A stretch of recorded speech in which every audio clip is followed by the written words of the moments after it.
Welcome to Montana State University's Provost Distinguished Lecture. My name is Bob Makwa. I'm the Provost and Executive Vice President for Academic Affairs at Montana State University. It's my honor that you can join me today as we spend time with one of our most distinguished and accomplished faculty members, Dr. Franke Wilmer. We will continue to use this virtual format this spring, which provides unique opportunities for expanding the breadth and depth of the presentation by our faculty member. This lecture contains no lectern or stage. Instead, today we get to spend time with Dr. Franke Wilmer, one of our most recognized faculty members and accomplished political scientist, who is well known for her teaching excellence in the classroom and her many contributions at MSU. An exciting aspect of these virtual lectures is that we have an opportunity for flexibility and creativity. As an added bonus today, we have a distinguished guest joining us, Ambassador Brooke Anderson, who will be interviewing Dr. Wilmer and join her in a conversation about geopolitics. Ambassador Brooke Anderson is an experienced leader and accomplished diplomat, negotiator, and strategist. She has served as a U.S. Ambassador at the United Nations and as a senior advisor to U.S. presidents, cabinet secretaries, members of Congress, presidential candidates, philanthropists, and business leaders. There's so much more that can be said about Ambassador Anderson and her career that includes a wide range of accomplishments and lasting contributions.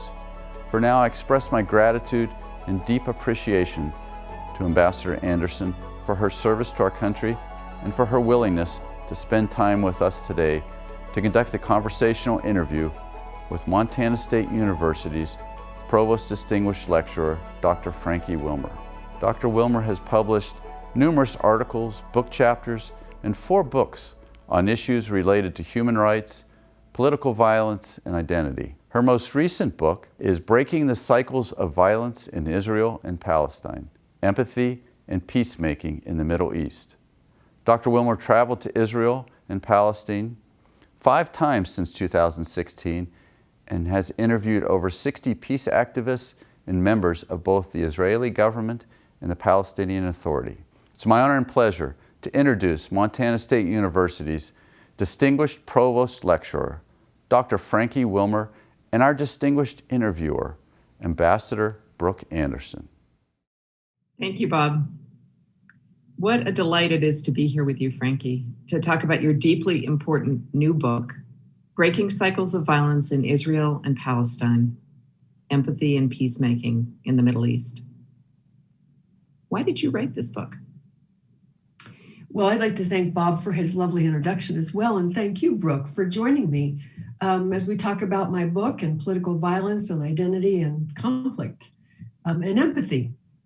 My research agenda over the last more than 30 years has focused on the relationship between identity and political violence. I include in the definition of violence both direct and structural violence. So that ranges from discriminatory public policies, discriminatory private behavior, racism, apartheid, denial of political and civil rights, destruction and dispossession of land and property. All of these things have harmed Black and Indigenous Americans, for example. And it goes all the way up to violence rationalized by dehumanization at its most extreme, acts of genocide and genocide. And by the way, I regard the acts of violence and dispossession of Indigenous peoples as acts of genocide because they perfectly fit the definition. So after I finished a textbook on human rights and finished serving 8 years in the Montana legislature, I was ready for a research reset, so to speak. And I decided to kind of turn the question of why people dehumanize and discriminate and act out violently on its head by asking why, when people are in an environment where those things are normal, why some people don't do that. Why do some people instead reach across the divide of violence, identity-driven violence, and choose instead to understand and empathize with one another? Now, since for 30 years I'd been researching why people do horrible things to one another in the name of a political agenda, I decided this time to ask why, when most people are tolerating, supporting, or carrying out violence, why they resist against the majority and against the norms of their family and friends. And how do you define empathy? Well, that's a really good question, because people kind of use interchangeably empathy, compassion, sympathy. So one of the things I do in the book is explain how I use those terms. So I think of sympathy as having feelings for someone. I feel sympathy for you. Compassion is to act on caring for someone, right? Not just feeling for them, but caring for them and acting on it. And empathy is really trying to put yourself, imagine yourself in the other's shoes. And it's important because at the same time, it's tricky. You have to imagine yourself in the other's shoes. Maybe you've had a similar experience, but maybe you haven't, without believing that you can fully understand what it's like to be the other person. So the example I give is someone who's experienced rape and someone who hasn't, and they're telling you their story, and you try to understand it and feel what they felt like, but you can't say, I know how you feel. You can say, help me understand. So I think that's really important. The other thing is that empathy, mature empathy, means understanding that I'm a separate person from the other person, that they have agency, that they're not a part of me. And that's really critical, because narcissistic empathy is what I call the other, when you actually think everybody's a part of you. And you think like, well, if I want to raise my hand, I tell my hand to raise and there it goes. That's how the narcissist behaves toward others. They just can't accept that the other can choose what to do and what not to do. So how does a social scientist tackle such a big and complicated topic? Like, how did you do your research? And how did you think about framing this work?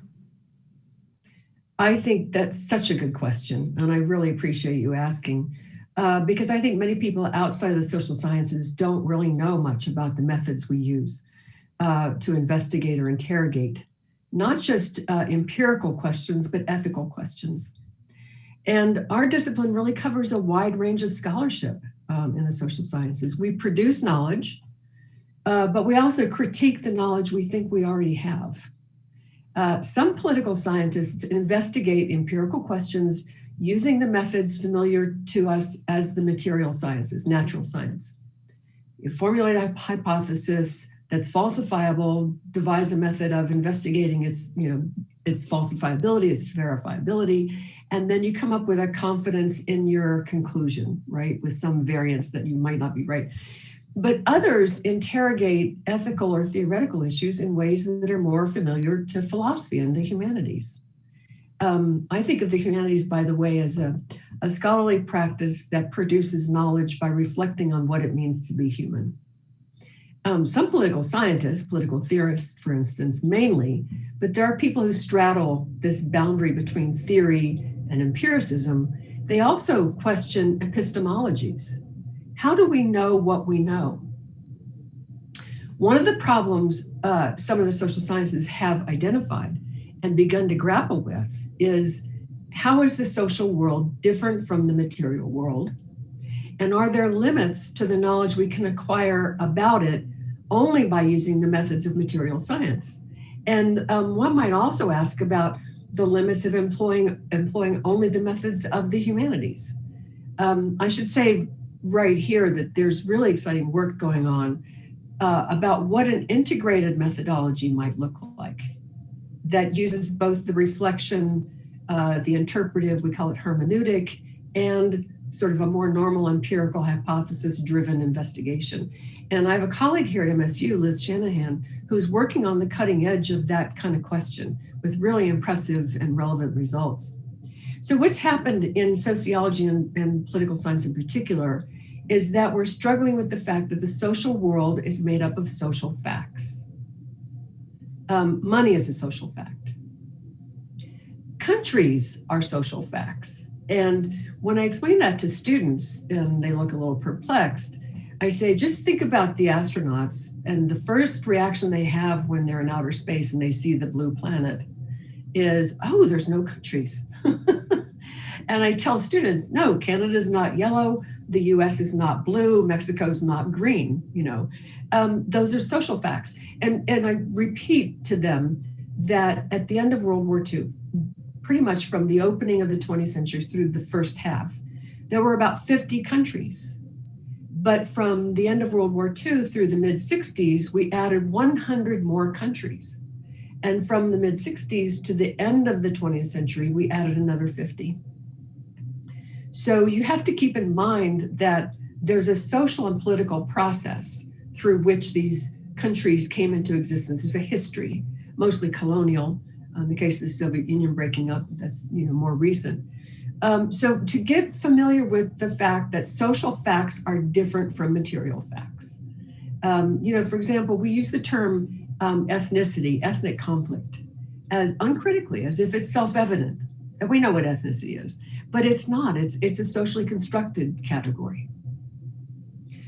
So investigating the relationship between identity and politically motivated violence puts me right on the front lines of this kind of question. And psychologists and sociologists, know a lot about identities and how people form them and act on them. And in my book, I review a broad range of theoretical literature, from literary studies to philosophy, social psychology, neuroscience, and then from that develop a framework you'd probably call political psychology, understanding political behavior from a psychological perspective. When you started this, you were not an expert in the Israeli-Palestinian conflict, but you dove in. Like, how did you start your research? How did you actually start doing the work that ultimately led to this book? Yeah, that's a really good question too. So the same was true in my previous research project in the former Yugoslavia. I was not a specialist on Southeastern Europe. I was not a Yugoslav or Slavic specialist and not a Middle Eastern specialist. And I have to say too, it's kind of a joke that most peace researchers end up in Israel and Palestine at some point. So you just want to stay away from there, you may never get out. But the fact is that by being an outsider, you don't bring to it a certain perception about why things are the way they are. But at the same time, which I think is an advantage in some ways, at the same time, and I've said this to my academic friends and colleagues now in the area on both sides of the Green Line, that outsiders can sometimes see things insiders can't see. And outsiders also can't see things insiders can see. So having an engagement across that boundary is really important. At the same time, once I began to cross that boundary to look at things from their point of view, I would always be in both worlds. One of my reviewers, in fact, she made a comment on the back of the book, said that my methodology is kind of empathic engagement. That sometimes people outside can give insights to people inside that they otherwise wouldn't see. And so you traveled to the region. How many times over the course of? From 2016 to 2019, 5 times. And what did you learn? What surprised you? I mean, you'd been doing all this research, you'd been, reading all the literature, but then you get to the ground. You're there, you're meeting with people, you're talking with people. How did you do your research? How did you open doors? How did you get your sea legs there? Yeah, I'll try to give you a short answer. I was thinking about this research reset and thinking about my work in the former Yugoslavia. In between that work and when I started my work in the Middle East, I had written a textbook and served in the legislature, but a textbook is not new research. So I thought, what is the burning question left over from that last project? Where did I end up wanting to know more? And by the way, I started that work during the war and then went back to Yugoslavia 5 more times after the war. That project showed me the power of victimization narratives, is what I've come to call them, as a component of identity. And I'm not suggesting they're imagined, because they're based on real experienced injustices and injuries. Sometimes they're historical, sometimes they're contemporary, sometimes they're both. So they're based on very real experiences. In pluralistic societies trying to become democracies, people who harm and injure each other are trying to live together. This is sort of the context of our modern societies. We have 2,000 to 3,000 so-called ethnic groups, I prefer to call them communal or identity groups, living in about 200 states. So what I learned in the former Yugoslavia was that by failing to reconcile conflicts that arose from those relationships, particularly during World War II, they were vulnerable to political leaders exploiting that lack of reconciliation, exploiting the hostilities and the enmity between groups and prejudices and so forth. And during Tito, in fact, those conflicts were suppressed. Even discussions of national identities were suppressed. And then he died and everything kind of broke loose and they were vulnerable to that exploitation. So I wanted to know more about victimization narratives and their role in perpetuating conflict. You know, how do political leaders exploit them? How is violence rationalized by those trying to resist injury and harm? They don't see themselves as acting out violently or in an arbitrary way. They see themselves as defending themselves against harm or ending an injustice that has been perpetrated on them. And the effect is to create cycles of violence. So while I've been studying people who dehumanize one another, I decided to understand a situation in which that kind of dehumanization is normalized and see why some people and how some people overcome it. Before I went there, as I started formulating this idea, victimization narratives, identity conflicts, violence, and people who manage to transcend or transform that, right? And within months, I serendipitously met 5 peace activists from Israel and Palestine here in Bozeman. 2 were Israeli Jews, 2 were Palestinian Muslims, the 5th was a Palestinian Christian. So that got me started, and I met them right here. The first, you might know of Gershon Baskin, who was best known as the person who negotiated the release of Gilad Shalit, the Israeli soldier captured in 2006 by Hamas and released 5 years later.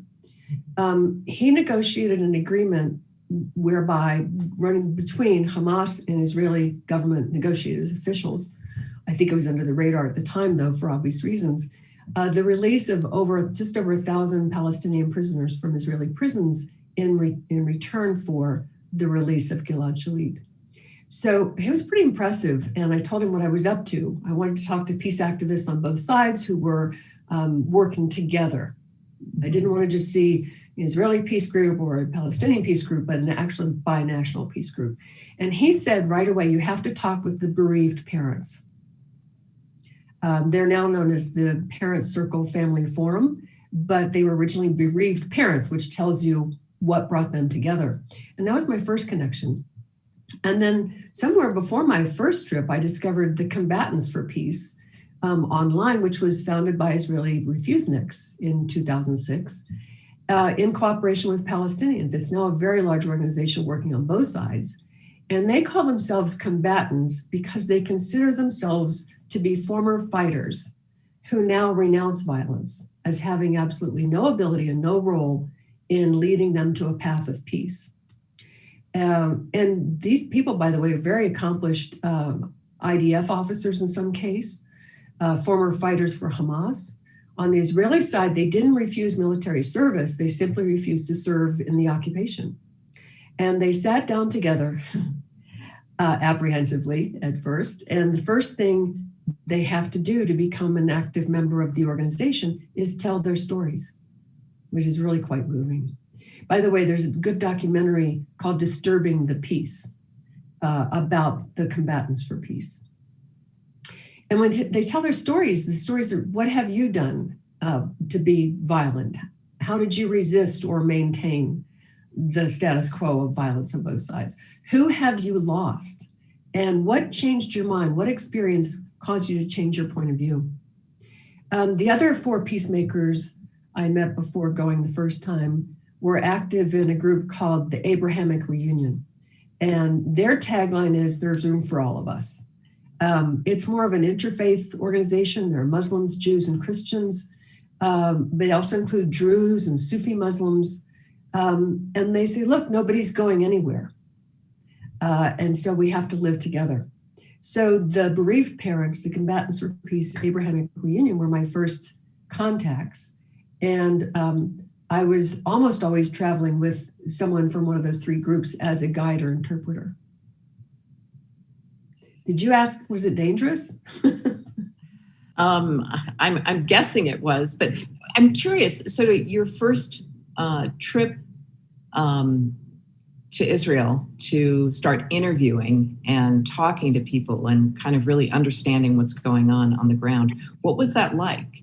How did you set up your first meetings, and what surprised you?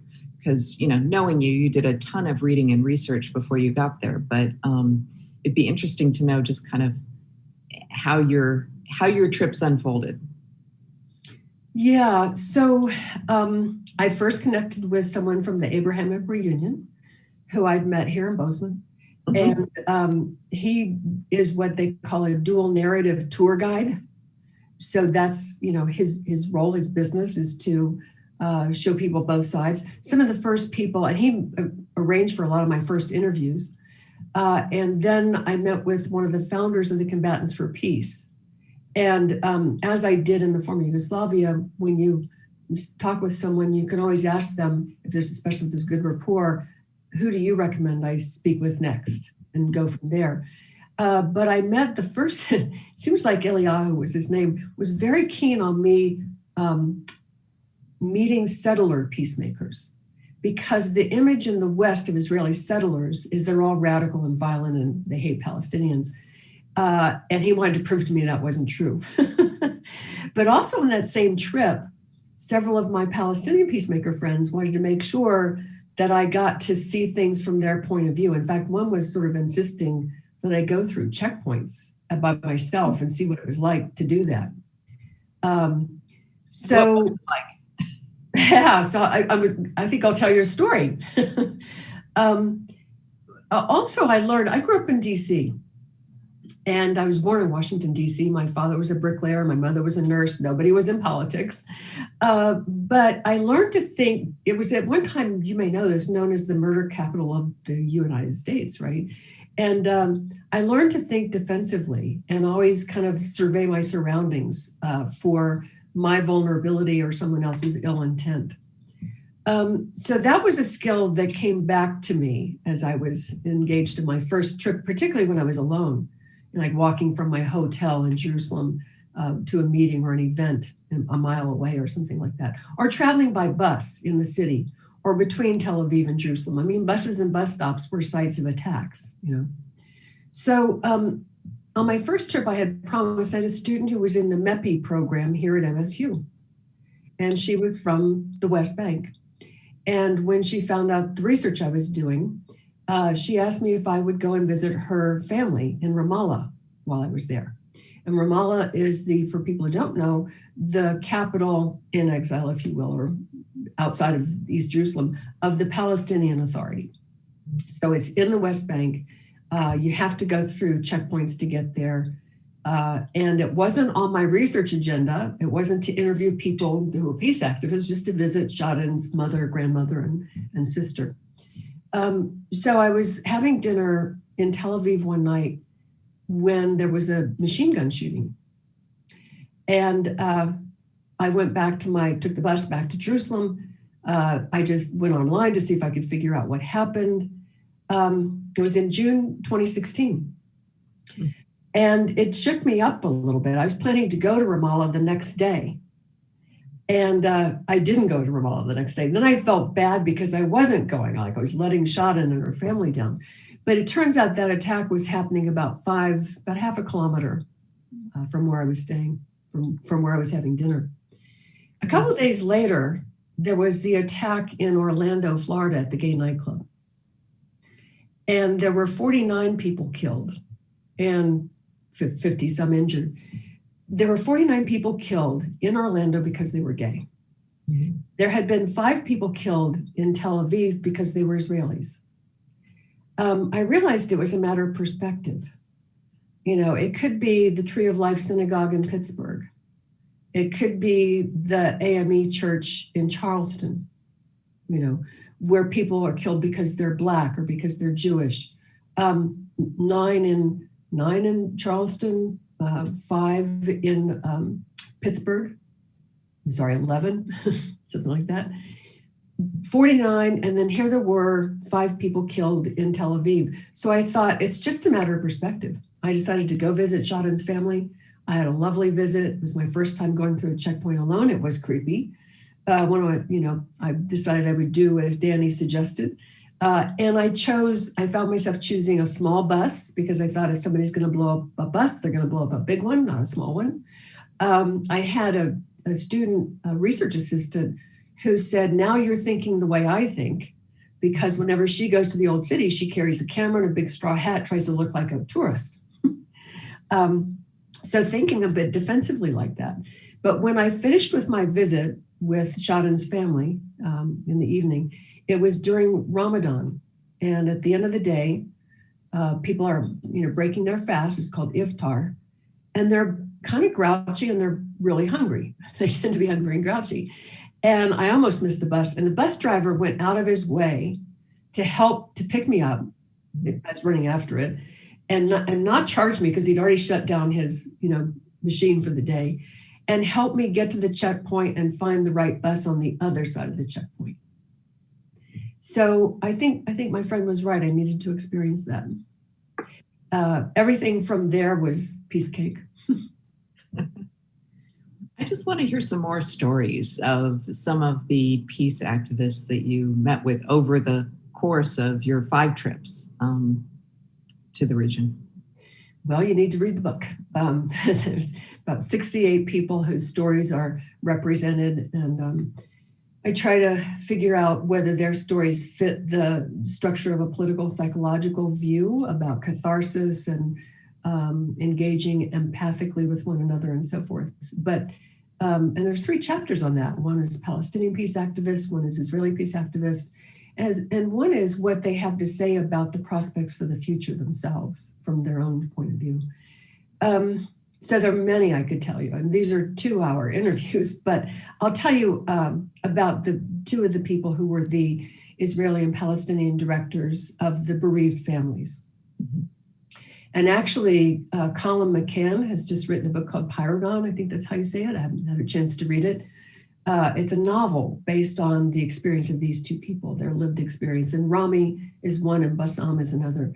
And Rami's daughter was almost 14, coming home from school. And she and her friends stopped at a bookstore to get some books. And there was a suicide bomber approaching that area of the old city at the same time and blew himself up, and she died. And his brother-in-law, who was in the United States at the time, who I also met, watched this happen on television. And he said, oh my God, that's my niece. So, Rami was bereaved. His daughter was killed innocently for no reason, he thought. But he decided to seek out and meet people on the other side to learn more about their experiences and why that might have seemed like the thing to do. So Bassam, on the other side, is a Palestinian guy. He starts his story telling you, I grew up in the hills of Hebron. I was born in a cave. Now, you need to realize that most houses, you've seen this, I'm sure, in the Middle East are made of stone because it's a perfect air conditioner and heat conditioner for that environment. So caves, and I've actually helped people dig a cave out and build the lattice on the front for a door. It's they want to keep scorpions out. So a cave can be quite an elaborate residence or a place to be born. But Bassam's daughter was 10. She was coming home from school, finishing a math exam, when she was killed by an IDF soldier. And these 2 people have become best friends. And they do talks together about their own catharsis, their own ability to empathize. They talk to high school students they go all over the world and travel and tell their stories. And they, every year, are co-sponsors.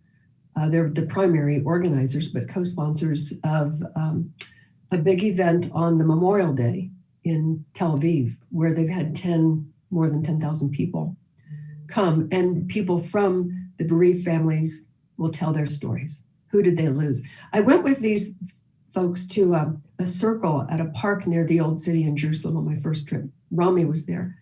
And they just set up their lawn chairs and a little booth with some literature.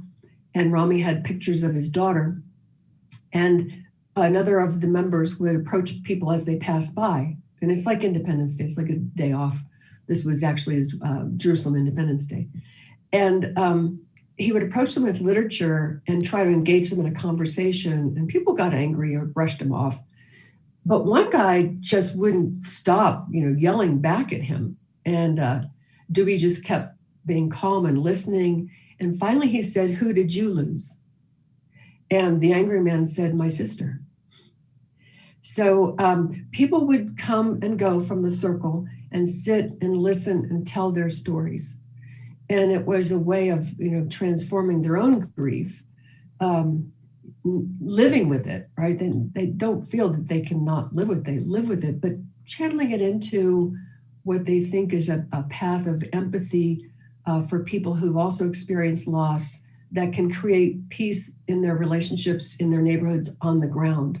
I think many of the people have, the peace activists anyway, they've expressed to me the notion that the leadership on both sides, there's kind of something in it for them to keep the conflict going, because as long as you have a conflict, you need, strong men to protect you.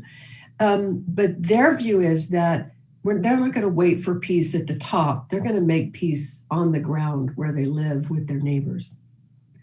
And that will be a force from the ground up that will open the possibility for living together. Have you seen examples of where they've been successful in doing that peace from the ground up? Yeah, sure. There's actually another group called Roots, which is Israeli settlers and Palestinian villagers who live next door to each other. And they have that same attitude. I mean, one of the first two I met from that group, the Palestinian guy who I got to know better over several trips, said, and he was a dual narrative tour authorized guide, but on the first trip, he was just a member of Roots. And he said, I came to realize, gesturing at his Rabbi Shaul friend, that the mountains over there are named after him, and that he has his roots here too, that we both have our roots here. And they are doing that. Rabbi Hanan, who came but he spoke via Zoom to my classes and to MSU students and the community, tells the story of how he was a settler and insulated from any interaction with his Palestinian neighbors, both psychologically and physically. Now, they even have roads in some places that go directly from the settlement to downtown Jerusalem if that's where you work. So you can avoid the Palestinian villagers altogether. It's for security reasons. So Rabbi Hanan said one day he was hosting some religious leaders from the United States. Christians like to go and see all the holy places, and he lives there. So he was showing them Bethlehem and, the Cave of the Patriarchs, and which is Abraham's tomb and Rachel's tomb and so forth. So, and he stopped and picked up a hitchhiker when he had these guests in the car. And they said, "Oh, I can't believe you pick up hitchhikers here." And he said, "Of course we do. We're all just one family. We pick up hitchhikers all the time. We're not insecure." And all of a sudden, the lights went on for him that he only would pick up Jewish hitchhikers. And he said, "I realized I lived a 10-minute walk from Palestinian neighbors, and they could have been on another planet." So he decided to walk over there and meet his neighbors one night. His wife thought he was crazy, because this is the way their conflict narratives are structured. And they were talking with one another. I'm not sure if it was Arabic or Hebrew or English, because a lot of people speak English. But he said there was a teenager who had a T-shirt on that said "Seeds of Peace" in English. you probably know the Seeds of Peace program. And Hanan thought, surely he doesn't know what that says. This guy's a terrorist. He's a young man, Palestinian kid. He's got to be a terrorist and hate my guts. He doesn't know what that says. Then he got in a conversation with him and he said, so what's your t-shirt? Oh, that's a program I went to where they have young Israelis and young Palestinians together, and we spend the summer in summer camp, and we come back here, we make peace. And Hanan said it just opened a whole new world to him. So I think they're making peace there in that way. It's interesting because if you talk to many, so-called experts on the Middle East, they would say that Israeli-Palestinian peace right now is probably further away today than ever. Is there a path to peace? Yeah, that's the question, right? I mean, I thought about putting my answer to that question at the beginning of the book, but I'm going to make people read it to the last chapter. Because that's what they want to know. What do you think? I take the long view, and if you don't take the long view, you probably won't agree with me. But in my field, we look at the English and the French wars from the 14th to the 17th centuries. St. Bartholomew's Day massacre was as much of a human rights disaster as many things we've seen today. But nobody ever says, well, the French and the English, suffered from ancient hatreds that were unresolvable. I mean, maybe they still are, I don't know, but they're not violently acting out and killing each other. So when you think about it that way, and Jews and Palestinians have lived in this place for millennia, mostly without violence, more time without violence than with it. So I take that view, right? This centuries view. Now, I hope it doesn't go on for centuries. But I think the real issue is that the present situation is unsustainable. By that I mean the military occupation of the West Bank and the blockade of Gaza. So when you think about it, and I've said this before, there are just under 200 states. The first half of the 20th century, there were 50 and so on. Their states are relatively new, but there will be something that comes after the state as well.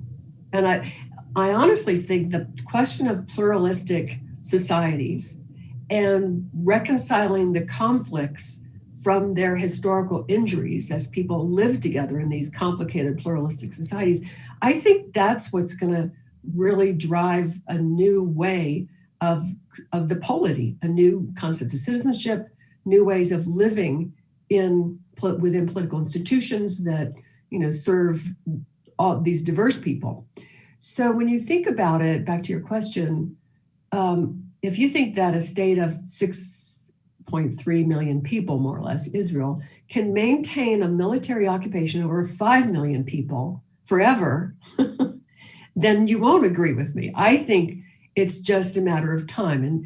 And the question is, well, how can we make that happen sooner rather than later? Because there'll be fewer lives lost and less suffering of it sooner.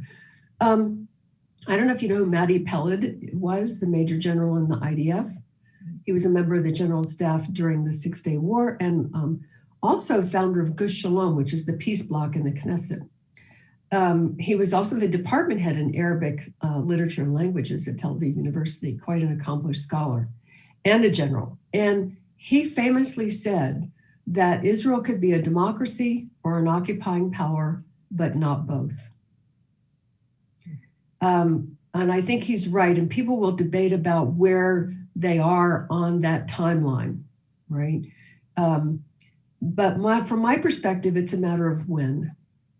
And people talk about the occupation of the mind, the mentality, and having to get deoccupied that way as well, not just in the physical and military sense. But how long will the occupation go on before it ends? And Palestinians have control over their own political destiny. Sooner is better. There are 3 viable peace plans in play. One of them, the Arab Initiative, has endorsed the Geneva Initiative, and the Arab Initiative is shorter. The Geneva Initiative is very elaborate on details of water rights and permits to build infrastructure and the highway between Gaza and the West Bank. And, their view is, and it's sort of like there's grassroots, grass tops, and then there's the leadership. It's kind of a grass tops level project. So people who know what they're doing and have engaged in different negotiations, Oslo and others historically, sat down and said, suppose the people at the top say, let's do peace, we'll give them the blueprint. They can start with this, they can cross stuff out, add things in, but it's the nuts and bolts. So their goal is to keep working toward the higher and higher grass tops to get support. But that also, once the political will is there, they have a document they can work with that's endorsed by basically the Arab League. The third peace plan that was spearheaded by Wasatiyah, which means moderation. It's a reconciliation center in East Jerusalem, headed by a political scientist, a Palestinian political scientist, who took his Palestinian students to Auschwitz. There is, he acknowledges there's a fair amount of denial about the Holocaust among the Palestinians, at least certainly among the propaganda. The propaganda is there. So he wanted to show them that it wasn't propaganda, that was true. And he got fired for it. He's pretty courageous guy. His family goes back to the 12th and 13th centuries when Jews were in various terms of exile, and his family, the Dejani family, kept safe the scrolls and the scriptures of the exiled Jews. So he's got quite a history there. But so the program, or the peace proposal that he has written, talks in concrete terms about the citizenship, the legal and political status of Palestinians living in Israel and Israelis living in Palestine, because they're there. There's 600,000 settlers in the West Bank. So this is where some of these Palestinian peace activists say, there were 100,000 of them 10 years ago, and we said, don't talk to settlers, they're part of the problem. And he goes, now there's 600,000, so not talking doesn't work. So they're saying, let's engage. And actually, Ali Abu Awad, who I strongly recommend people see his TED Talk, the founder of Roots, and Tahir, which means change, which he's training Palestinians, young people, how to engage in nonviolent resistance. He's an amazing activist himself. He's the one who had this engagement with the right-wing, IDF checkpoint soldier from Hebron. So there are people doing that. There's a possibility of ways for people to live, not in the way we think about states today, but suppose we have guest workers in Germany, their status is less than ideal, less than equal, and so forth, has been an issue. But how you could have, say, Israelis living in a Palestinian state who vote in Israel but are subject to the civil administration of Palestine, and vice versa. You can choose which state to vote in, but you can only vote in one. But wherever you physically live, you're subject to the traffic laws, for instance. Criminal violations, you would go back to your state of your citizenship and be tried. That would mean the two sides would have to feel that the criminal justice systems on each side were going to be fair, right? And so I think there's a possibility. The nuts and bolts is there. The political will is what has not yet kicked in. And Malcolm Gladwell writes for often a popular audience, but I do like his idea of the tipping point. We hit a tipping point in the Cold War. We didn't think the Berlin Wall would come down. We didn't think the US and Soviet Union would find, truly peaceful coexistence, or that the Soviet Union would fall apart. We didn't think apartheid would end in South Africa. So, those moments, those tipping points don't mean the solution to the problem, but it's a point that tips us over in the direction of being on the path to a solution. We have the civil rights movement, 1954, 55, Rosa Parks, all of the great leaders. We still have white on black violence. We're not done with this, but there's this tipping point that ended Jim Crow, that ended apartheid, that ended the Cold War. And I think that the same thing could happen to end the occupation. Again, how can 6.5 million people maintain military control over 5 million people? It's just not a viable long-term relationship. So, Franke, what did you learn about how narrative shapes and sustains identity? And what are the psychological implications of that? Yeah, that's a really good question. Your questions are all good. Oh, okay. Because, so this is the social science, social fact piece. We have a narrative about this social fact called America. And people are pointing out that some people are invisible in that narrative, or that some elements of the narrative perpetuate conflict or perpetuate inequalities. And we're engaged in, hopefully, most often, not always, constructive dialogue about what should be in and what should be out. And we have 50 complicated states. And we have, people like to talk about minorities in the United States, and they, as if it's a single group with a single similar legal situation or political position. But each minority, each historically disadvantaged group in this country, people whose identity has been the basis for historically injuring, disadvantaging them, and so forth, came into the present moment through a different path of experiences. So I want to get back to the victimization and narratives. So those experiences become part of the narratives about who I am. And sometimes for purposes of parents feeling they need to give their children a perspective that will enable them to prevail over discriminatory conduct, right? So that's part of the narrative of what it means to be who you are. So there is no me other than the ensemble of stories that I tell about myself, which are in part a function of the stories other people told me and in which I saw myself. And I hope that makes sense. And every person's identity, to some extent, individually and collectively, relies on a sense of who we are not, who we're trying not to be, who we contrast ourselves with. So I talk about it's the self and the other, right? They're twin born. So the potential, the real challenges as we mature, we start to see that both we and the other are capable of caring and capable of harming. And it's not that the other exclusively is a perpetrator who harms people and I'm exclusively an innocent, well-meaning and caring victim. But injury tends to push us to see things in that way. Injury and harm are particularly unreconciled, particularly if it continues into the present, to be experienced in the present.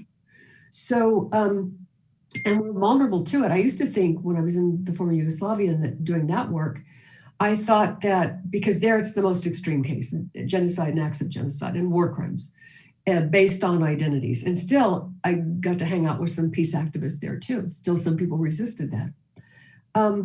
So, what I thought what happened is when you're in a situation of stress, you're more likely to fall into those camps of sort of bipolar, adversarial, self and other relations. And then I came home and we had 9/11. And then I thought, oh, now we're going to go down that path. What I've seen since then, it was not an immediate response. And I don't even think it's a function of political leadership mobilizing our tendency to react to fear in this bipolar way of scapegoating and dehumanizing others. And I think that's really the critical issue, because a mature, emotionally mature person acknowledges our ability to do that, right? maybe I'm trying not to be a racist, so I run around pointing out who is. Instead of acknowledging I can be a racist and being vigilant over that, and hearing when my friends who are Black, for instance, say, that was kind of racist. It's not easy to be vigilant over our own capacity to, harm or regard others as, inferior, unequal, or deserving of their harm and so forth. So I think that's the fundamental issue of the mature narcissist, the mature, emotionally mature person, is that instead of seeing the world as victims and perpetrators, good guys and bad guys, we have to see the capacity for good and evil as residing within all of us, and then be vigilant over it. Doesn't mean you shouldn't take a stand against bad behavior, but you have to do it without pretending that you're not capable of it. Democracy requires that people engage with those who are different in an empathetic way. Or a successful democracy requires that. There's been a lot of talk recently about empathy deficits. Mm-hmm. What does this mean to you, and what do you think the implications are? Yeah, I think it was actually Obama, I've cited him quite a bit on this, who talked about an empathy deficit. But ever since I started asking the question whether empathy is sort of a path to civility in a diverse, highly conflicted, society of multiple identities and so forth, because we need to understand that we can be the same and different at the same time. Our humanity is the same, but our differences are also real. So, but ever since I started asking whether empathy was an antidote to that, it's everywhere. I hear it in political discourse, in the news, and then, for Pete's sake, from our president. So I think it's, from my point of view, it is the key to, I think we need to make a normative move from fear and domination and control, as if they were inevitable, to trust and equality and liberation or empowerment. And there's a very good book written by Carol Gilligan and David Richards, who have influenced me a lot, and I use this in my work. They describe the fear, domination, and control as three features of what they call a patriarchal ideology. It's not men doing something to dominate women. It's about all of us being socialized to a system that normalizes fear, domination, and control, and then playing our parts to perpetuate certain behaviors that make it seem to be true. But they also talk about the sites of resistance. And they cite the civil rights movement in the United States as one of those sites. So people who, choose trust doesn't mean there are some people in situations that you shouldn't, in which fear is not the appropriate response. But to sort of see fear as an inevitable, inescapable feature of all of our relations all the time sets us up for being exploited and mobilized based on our worst instincts and our worst emotions. So they actually, I think the subtitle of their book is about darkness and democracy, and how these two things, this patriarchal ideology and democracy, are fundamentally in conflict and will always be in tension and in conflict unless and until we transform and change the normative basis of our relations with one another. So I do think that it's necessary. In fact, I didn't get to read it, I just saw the review in the New Yorker, a new book by Oxford philosopher Toby Ord. I don't know if you've seen it. The Precipice, the Existential Risk and the Future of Humanity. And this is also something that Pierre Desjardins also had the same view, that competition served us as a species up to a point. But cooperative, collaborative behavior is now what our future survival as a species depends on. I think really profoundly, he identifies the detonation of the first nuclear bomb on July 16th, 1945, as the beginning of the current phase of our historical experience collectively as human beings, as humanity.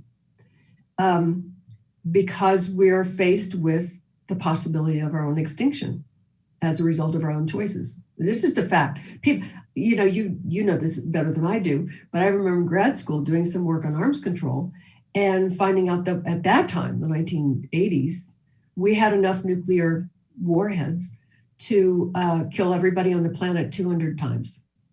And I would say, I tell my students this, and they're like, well, I'm dead after the first time. That's, but they don't understand how, and I would ask my colleagues, my academic colleagues, if they knew that, and they didn't, and they did work in this field. It's too mind-boggling to think about that. And I think that in some ways, climate change and nuclear weapons, and more recently, the pandemic, there are several ways in which our failure to solve problems in a collaborative, coordinated, cooperative way could end what Toby Ord sees as this phase, that it would come to a conclusion with our extinction, and that it's our collaborative behavior that offers us the better outcome. Now, when I talk about the COVID pandemic, I mean, obviously the virus knows no national boundaries, but on the bright side, neither does the science know national boundaries. And fortunately, neither do the scientists, many of them anyway. Look, they came up with 3 or 4, maybe even 5 vaccines in less than a year. So science is inherently cooperative and collaborative. It's problem solving. And it's not like, oh, we should be cooperative because that's a nice thing to do. It's the survival thing to do. We need to realize that our destinies are linked, for better or for worse. And I think nothing like a little funny looking virus to show that to you. It's just an idea of what could happen with several other potential threats that we're not really dealing with very well, I think, and at the moment. It sounds like what you're saying is that we're in a race between cooperation and catastrophe for our future. Yeah. Who's winning, cooperation or catastrophe? We still got the ball going down the field. I don't know if we're heading the right direction or if there was a pass interference or whatever, but we're keeping the ball in play. Let me say about the environment. Several case studies, LA is one, Denver's another, Chicago's another, the Chesapeake Bay, where I'm from, is another, do suggest that ecosystems are much more resilient than we think, than we thought they were. But the failure to act, is a failure to act. And I think it's hard for people to wrap their heads around the accumulated consequences of the failure to act. So, if you keep checking to see if your efforts are paying off, then you're not doing what you're supposed to be doing. You're not still moving forward, right? It always strikes me as funny. I'll watch baseball. When the batter hits the ball, you hear it hit, so you're off. They run to first base, but they stop to look to where the ball is. That's fine. First base, where else are you going to go? You're either going to be out or you're going to land on first base. There's no point in looking to see where the ball is, and it slows you down. A split second can make the difference between, safe and out. So I think that's kind of where I am on, which road are we on? Are we going to get there in time? I think I haven't read Toby Ord's book. I look forward to reading it. So Franke, what kinds of things give you hope? Well, the peace activists in Israel and Palestine, because some of them have been at it over 50 years. One person who's also a political scientist, department head at the Hebrew University for many years, now emeritus, still teaching, was really a key player in founding the Peace Now movement, which still does a lot of data collection, and is now also on the board of Meretz, which is a peace party in the Knesset. and on the Board of Combatants for Peace. And I know she's tired of fighting. She said, I can't run away from the police or the settlers anymore. So she's finding other ways but she's been directly involved on the front lines when the body count matters. How many people show up is what matters. So when I hear, people here complain and they're going to leave the country, well, you're pretty privileged if you get to just choose to leave the country and live somewhere else because you don't like the politics here, first of all. But secondly, in Yugoslavia, the same thing. People lived under Milosevic with no idea if or when he would ever be defeated. I knew a young couple there. He was a high school teacher. She taught at the University in Belgrade. And they were so in love and so adorable, but were waiting to have children. They'd been married for 12 years, waiting to have children until they knew their lives were not at risk for resisting Milosevic and resisting war. They were, peace activists. Can you imagine having like a major life decision like that you're delaying because of the politics of where you live? And yet they didn't leave the country. They stayed there, went to the front lines of the Civic Alliance Party. And, sometimes there are only 12 of them standing out on the square protesting the wars. But, it's where it's the choice between despair, which is, by the way, the Shin Bet, which is the Israeli security agency, says despair is the primary motivator behind attacks, Palestinian attacks on Israelis. It's not a coordinated resistance to the occupation. So I think the only alternative is despair. And someone that was in actually Israel said to me, we can't afford the luxury of despair. So I remember things like that, and it's the people who give me hope. Thank you, Franke. Anything you want to close? And you give me hope. You've been out there working on the front lines of social change and arms control and nuclear nonproliferation and the empowerment of women. And there's so many people. We do what we can do, keep the ball in play. Absolutely. Well, thank you, Franke, and encourage everyone to get a copy of your book once it's in print, and much more in there, more interesting stories, and really appreciate this opportunity to talk about all this. Thanks, Brooke.